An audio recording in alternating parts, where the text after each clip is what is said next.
Hi everyone, welcome back to my channel. My name is Lacey and I am the owner of Milky Candles. I realize I've never really told the story of why or how I started or wanted to create my business, and so that is what we're gonna do today. I've always been a little bit crafty, but I've never really honed in on a craft that I felt like I was actually really proud of. Like, I'll do canvas paintings, or I don't know, like I'll do some sort of artsy little thing, but I've never really done something like this. And so my mom actually got me a candle making kit. I think it was either for Christmas or for my birthday, when I was either at the tail end of high school or at the very beginning of my college experience. And it sat in the garage for quite some time, which I'm originally from Washington State, so closer to Seattle, and that means that nothing melts. Ever. So I wasn't worried about it being in the garage. Here in Arizona, I would have never been able to do that. I finally busted it out one time and I had a lot of fun with it. And like my best friend and I were making candles, and they were just these cute, crappy little candles. I mean, like the ingredients were of quality because my mom did her research, but we were so bad at it at the beginning. But it was so cute. And we started just really enjoying it and wanting to make it more. And so I started making candles by myself, and it just kind of like took off from there, honestly. It was an interesting time of my life too, because I grew up in this teeny tiny house that was perfect for the four of us: me, my mom, my dad, and my sister. Once we got a little bit older and I was approaching high school, my parents got this really big house and it was beautiful and it had stairs. Oh my gosh, you guys, it had stairs, which was something that we always wanted as kids, but were never able to get. And unfortunately, after some time, we had to move out of that house and my parents started renting up the street, which was its own wound in itself. My dad had never rented a house with kids, right? So he was a little bit strict on the rules, and like rightfully so, I would have been too. You know, we can't paint the walls, we can't damage anything, no holes, no nothing. He was like, thumbtacks are okay, but no drilling or anything like that. And I am a person who really cherishes my space. So I had zero control over my space, or I felt like I had zero control. And the only thing I could really change was my bedspread, the way my desk was facing, and the way my room smelled. So I actually started making candles more consistently once I realized how much I could really control my own space, both physically and mentally, with scent. I started making candles for my friends and for my family, and it just sort of stopped there, you know? Like, I just enjoyed the idea of creating and not having high stakes. It wasn't like a lot of pressure because I was just creating for fun. You know, it was an outlet for me, like in my first year of teaching and all throughout college, of just being able to have this really artistic outlet. And I really enjoyed that. And my mom always joked about like, oh my God, you should sell these. These are amazing. But I was always like, I don't even know what that like means or what that looks like. And I don't think I want to know because it sounded so scary. And then I met my now fiance.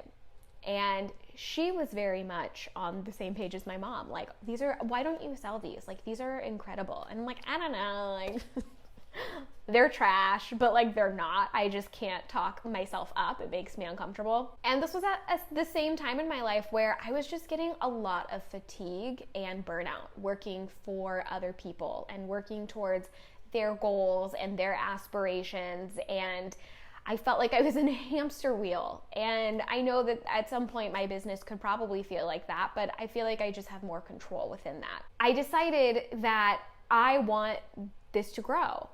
I want this to be a thing. And if it weren't for my mom and my fiance encouraging me and my best friend, I probably wouldn't have done it.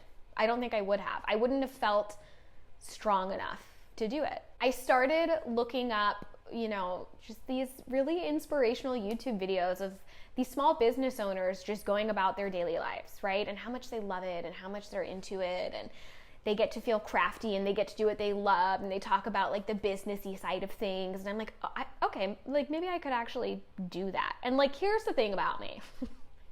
Once I get a bug up my butt, I'm doing it. I'm doing it. It's only a matter of time. It's only the question of when, not if. So on Valentine's Day, my then girlfriend and I took a hike, and on the hike, it just kind of like, it hit me. It really just like smacked up against me like a ton of bricks of, F it, I'm gonna do it. And she was like, you should do it. I will be here to support you all the way. You need to do it. So I told my mom and I told my best friend. My best friend is like the math person. She's a math and science teacher. I'm the English teacher. So the rest of Valentine's Day, we sat down and we looked at how much things cost, how much I would need to purchase, what a first launch would look like, what do I want my branding to be, what do I want my story to be, like how do I want all the things, all of the things. I kind of automatically knew what I wanted my business name to be. You know, when I was in high school and I was making best friends with my candles, they were my BFFs. Making candles with my best friend, we had a teeny tiny little business situation where I think we like branded, or we got like not a domain, but what am I trying to say? Like a doing business as, with a cute little name called Milk and Tea. Like, you know, you put your milk in your tea. Milk always stuck with me. And I just thought it was so cute. Tea was cute, but like the milk part stuck with me. And everyone had always told me that I had such a great pour and everything looked so smooth. And I just was like, you know what? My candles are milky. They are. They look milky, they're smooth, please don't drink them. So I took the milky part, or the milk part of that, and I named my company Milky Candles. Now, as I continue, I don't know, I want to expand because I love the cement, and I want to expand a teeny tiny little bit into like home decor, maybe, like just small things. So I don't know if it will stay Milky Candles or if it will just be Milky, and then I'll have different outlets. But for right now, I'm loving where I'm at. And I've learned so much in a year. And if you want to know what I've learned within a year, I will put the link in the description box or down below of my video that I recorded of all the things I've learned in my first year of operating my business. It's been so much fun, and I'm not fully immersed in it in the sense that it's my only income. I'm still a full-time teacher, but in my head, the way that I have things organized is this is my full-time love. And right now, I want teaching to feel like my side hustle. And when I'm there, I'm giving it all that I've got. But when I'm home and on the weekends and on my breaks and in my lunch breaks and all those things, I want to really be thinking about my business. And that's what I was able to do this past year. I was able to keep my notes of all the things I wanted to do, and then I would pencil them into my calendar and make sure that I had all the things organized and that I had time. This weekend, I really want to start looking at some of the fall scents that I'm going to use for my launch, or how am I going to brand my launch, and all those sorts of things. So that's essentially how my candle business started. I enjoy, the interruptions don't stop. I enjoy making something that allows you to control your space, because I think a lot of us really crave just that teeny tiny little bit of control that we have in our lives in a world where it almost feels like we have no control of what happens, especially right now. And I enjoy making something where people feel like they can have a relationship with scent, and they can control their mental and physical space when it comes to controlling their scent. And I feel like the sense of smell brings us so much joy. And I also feel like, being Black-owned, woman-owned, queer-owned, I love the communities that I've been able to be a part of and create a safe space for my communities. And I just think it's just like the best thing ever.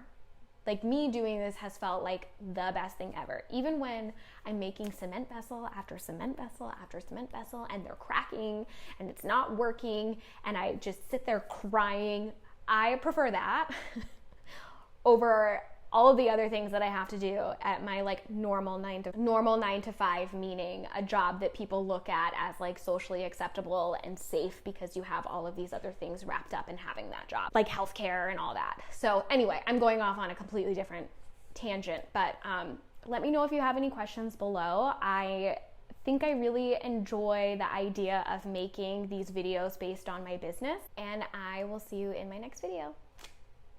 Bye guys. Peace in the streets.